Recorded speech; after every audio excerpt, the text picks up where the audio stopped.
What's up, YouTube? It's EM August, Eric Dusick, doing a quick check-in about Breath Decay and Bitrite and everything we got going on.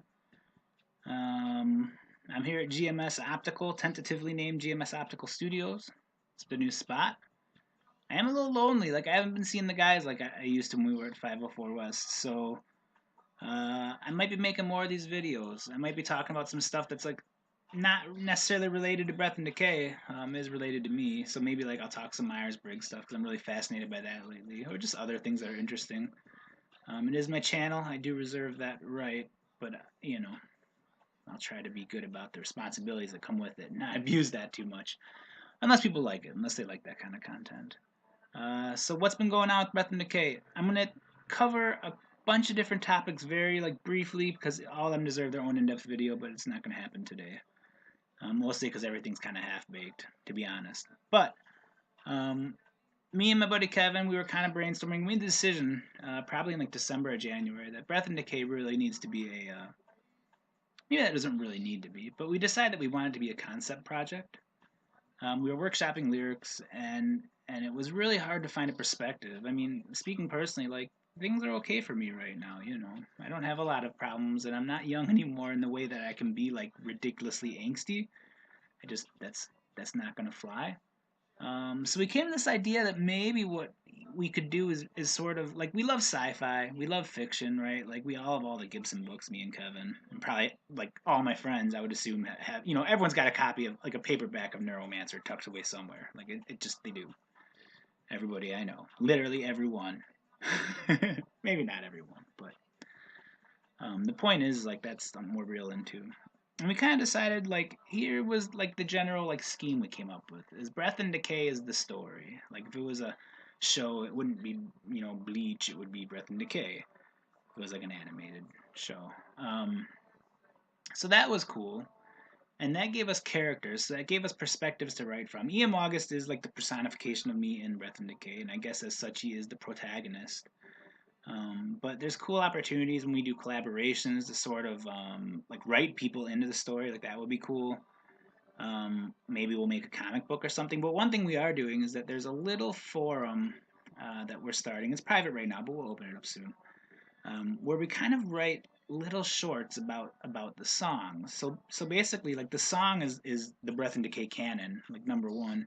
But then these stories provide context, and if they're written by us, those are also canon. And kind of my hope is that if this is fun, if people like it, I mean, like writing is going to be terrible. Like I'm writing it, right? I'm not a great writer. I'm okay with words, but like putting them one after another is not always the easiest endeavor, right? Um, um, and it's hard to write things that are enjoyable. That's a talent, just like any other art form and skill.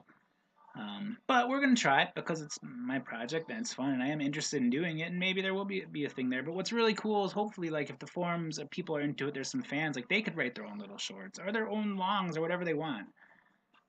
Maybe we'll think of an interesting way to sort of like I don't know if you can really open source the content because I don't want to relinquish control of the canon since it's directly tied to my output. But maybe there's a way we could sort of like do some kind of a cool license that allow people to really use it. My hope is that people write for the forum and then it gives us the ability to sort of pull in some of their stuff into our canon. So like maybe write yourself as a character and then you could become a character in a song or in the lore, or maybe you write just like a setting piece, or you write a story about whatever, but we just like something from it, so that becomes maybe the town in your story becomes a town we use in a song or something. Who knows? But I think that could be really fun. And the idea is that by the end of it, we've got these cool songs. Hopefully, if we make cool songs, we've got these shorts. We have characters, which I'm planning on getting designs for, and then it gives us a lot of opportunities to sort of extend the world into comics or animations or full-on books or whatever. So like I think that could be really exciting, and ideally since we'll be creating these things as we go, it will be incremental, and then when we're ready, we'll be like, look at all this content we're ready to like do cool stuff with. That's the idea. That really I guess wasn't as high level as I thought it was gonna be. That's kind of in depth. But so I'm working on a new like WordPress skin. It's gonna be real basic, but I'm working on that to help usher in this new vision. So that's cool. Working on a couple other BitRiot website properties. I will not go too much into those. One's going to be a DJ servicing site, and the other is going to be kind of information aggregator for the industrial community. I don't want to tip my hat on that one or tip my hand too quickly. But that's pretty cool. So I'm working on those using some cool technologies. AngularJS if you're into programming.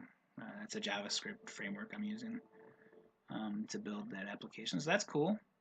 It's tough because when I work on those things, I disappear and no one hears from me, and it just doesn't seem like much is going on when maybe there is something going on. So what else? I've been talking a lot with my buddy Shar Coma, and I'm thinking it would be fun to do some DJ stuff over there. She's kind of like the podcast / radio mistress, and she does a great job. I encourage you to tune in sometimes. I'll put a link in the YouTube, but you got to make sure to know when the show is going on because a lot of time I think it's just on rotation. That's you can do that with your own iTunes or Spotify or whatever it is you're into. Your own Winamp playlist if you're hanging on still, which I'm sure a lot of us are. But so I'll let everyone know about that. I'll probably do some like live DJing stuff. Luckily, because I'm in like my own studio space, I have a lot of room. I'll do a proper tour later when that's its own video. It deserves its own video. But having this space, I'm thinking if I get another laptop or two, we could go full dead mouse and you could see the entire process. Me and Kevin were rehearsing. We could do that, including with lights and terrible fog. We could have videos for like, hey, here's Eric working on stuff, and like that'd probably be super boring. But like, I don't know. Maybe people want to watch me on Twitch working on music. I'm happy to give them the option.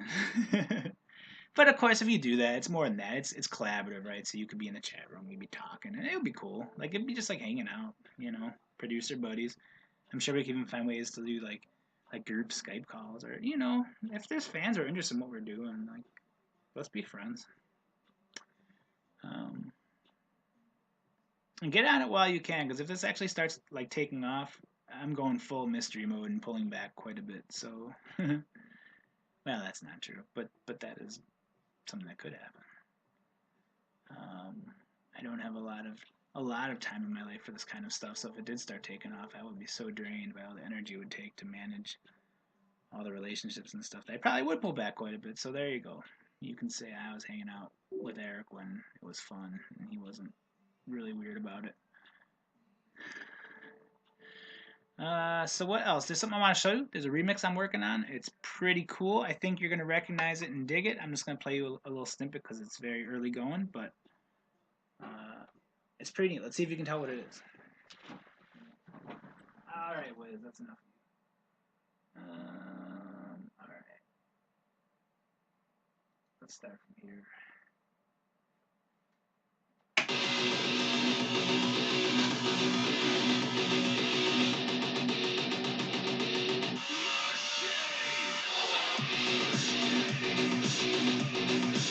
Nice.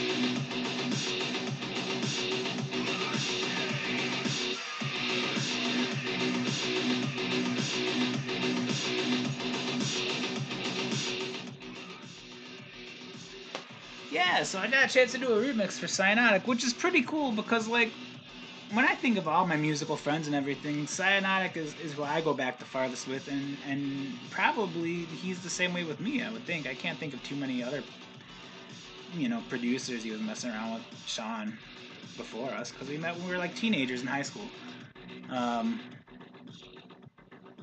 Well, that's not fair, because a lot of people have since started projects that he knew probably before me, like all of our South Bend friends, especially with Outrun, man. Those guys are like very significant portions of the Midwest industrial scene, or like ex-Midwest industrial scene, are very much feeling Outrun, which is pretty cool. That's like kind of like 80s synthy kind of. It's not quite like Vangelis Blade Runner, like low tech, but it's pretty close to that, and it probably could be that. But it's pretty neat. It's like very like classic Roland drum machiney and stuff.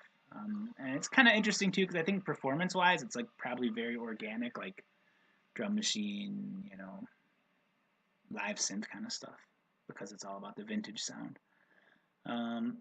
Anyways, why did I start talking about Outrun? I was talking about the Cyanotic mix and me not having done remixes for Sean, even though we've known each other for so long. Yeah, so like it'll be the first Cyanotic remix, and I was thinking about like even PTI never remixed Cyanotic, so that's exciting. Um, it's repeating. You can hear the intro too. But I think that's gonna be pretty cool. I'm looking forward to it. So you'll see some stuff coming out from me, this remix and some other stuff in glitch mode. So just make sure to check out glitchmoderecordings.bandcamp.com once in a while to see what's up. I don't know if you knew, but there's a new Rabbit Junk. Is it a track or an EP? I just heard the one song. Let's go check. Because now I'm curious. But if you haven't heard it, it's really, really cool. Maybe we'll go out on that. We pull up our internet. Go to glitchmoderecordings.bandcamp.com. You remember that address. It's called The Invasion. And it looks like it's an EP. That's sweet. A 5-song EP. Got a remix by Cyanotic. It's pretty cool. Rabbit Junk's really good. If you don't follow them, you should. It's like the founding member of the Glitch Mode squad with Cyanotic.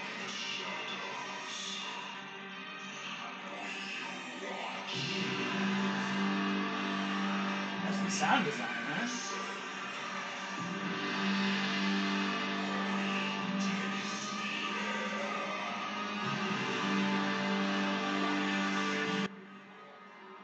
Anticipation is building.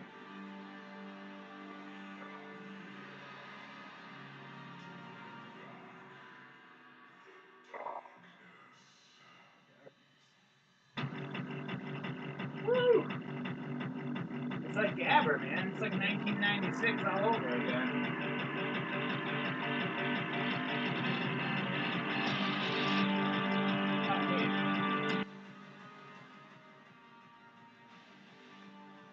All right. Well, I think we're about to wrap it up here, but maybe you remember the Shizit from like mp3.com and stuff. That's who Rabbit Junk is. He was half of the Shizit, and in my estimation, the good half. So, pretty cool. Yeah, this is Ian August, Eric Dusick signing off from GMS Optical. Hope everyone has a great weekend coming up here. It's finally getting warm. I know it is in Chicago. I know it is in the Southwest. I hope it is where you are too. And we'll be checking in soon. Until then, take it easy.